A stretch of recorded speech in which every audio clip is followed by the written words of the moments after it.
सारे विपक्षी दलों को हमारे राजीव प्रताप रूडी जो एक कुशल पायलट हैं, उनको हवा में उड़ा देंगे। मैं पूरी तरह से आश्वस्त हूं। तो यहां की चाहे कांग्रेस की सरकार रही हो, कांग्रेस आरजेडी की मिली हुई सरकार रही हो, भ्रष्टाचार के लोगों के ऊपर आरोप लगते हैं। सरकार में बैठे हुए मंत्री को भ्रष्टाचार के आरोपों के कारण जेल की हवा खानी पड़ी। मुझे लगता है कि हम लोगों ने जो 400 पार का लक्ष्य निर्धारित किया है बहनों भाइयों, वह 400 पार का लक्ष्य प्राप्त करने में हम पूरी तरह से कामयाब होंगे, यह मेरा पक्का विश्वास है। लेकिन कोई मां का लाल यह बतला दे, चाहे हमारे आदरणीय अटल बिहारी वाजपेयी की सरकार रही हो, चाहे मोदी जी के नेतृत्व की आज की सरकार हो, बहनों भाइयों, कोई उंगली उठाकर कह दे कि हम फला मंत्री भारतीय जनता पार्टी में भ्रष्टाचारी है। राजीव प्रताप रूडी जी का मैं समझता हूं छपरा क्या, देश का बुद्धिजीवी समाज भी अच्छी तरह जानता है वह कैसे व्यक्ति हैं। भारत की संसद में जिस प्रभावी तरीके से आपकी आवाज को बुलंद करने का काम राजीव प्रताप जी रूडी करते हैं, बहनों भाइयों, उसकी जितनी भी सराहना की जाए वह कम है। ये एक अच्छे वक्ता हैं, प्रभावी तरीके से देश की समस्याओं को भारत की संसद में आवाज देते हैं राजीव प्रताप रूडी।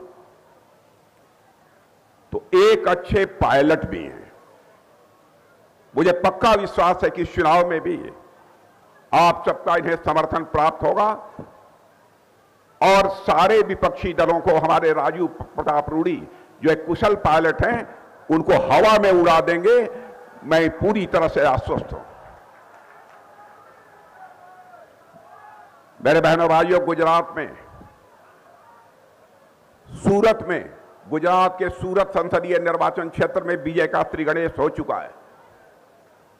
आपने देखा होगा कि इंदौर के कांग्रेस प्रत्याशी ने भी अपना समर्थन लेकर भारतीय जनता पार्टी अपना नामांकन वापस किया और अपना समर्थन भारतीय जनता पार्टी को दिया है। चारों तरफ सारे हिंदुस्तान में, देश के अधिकांश राज्यों में मेरी सार्वजनिक सभाएं हो चुकी हैं। आज आप सबके बीच में हूं। सारे देश का माहौल जो देखने को मिल रहा है, मुझे लगता है कि हम लोगों ने जो 400 पार का लक्ष्य निर्धारित किया है बहनों भाइयों, वह 400 पार का लक्ष्य प्राप्त करने में हम पूरी तरह से कामयाब होंगे, यह मेरा पक्का विश्वास है। मोदी जी के नेतृत्व में हमारी सरकार को काम करते हुए आप पिछले 10 वर्षों से देख रहे हैं। बहनों भाइयों, चाहे कोई दावा कुछ भी करे, लेकिन इस सच्चाई को कोई मां का लाल नकार नहीं सकता है। अंतर्राष्ट्रीय जगत में भारत का मस्तक ऊंचा करने का काम यदि किसी भारत माता के सपूत ने किया है तो हमारे प्रधानमंत्री नरेंद्र मोदी जी ने किया है।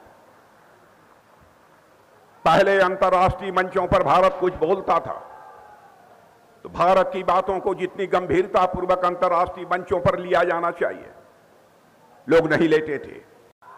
बहनों भाइयों, यहां की चाहे कांग्रेस की सरकार रही हो, कांग्रेस आरजेडी की मिली हुई सरकार रही हो, भ्रष्टाचार के लोगों के ऊपर आरोप लगते हैं, फिर भी डंके की चोट पर जनता के सामने जाकर यह वोट मांगते हैं। बहनों भाइयों, यदि किसी के ऊपर कोई आरोप लगता है तो थोड़ा तो लोक लाज तो होना चाहिए। बहनों भाइयों, लोकतंत्र बिना लोक लाज के नहीं चल सकता। क्या हो रहा है यहां?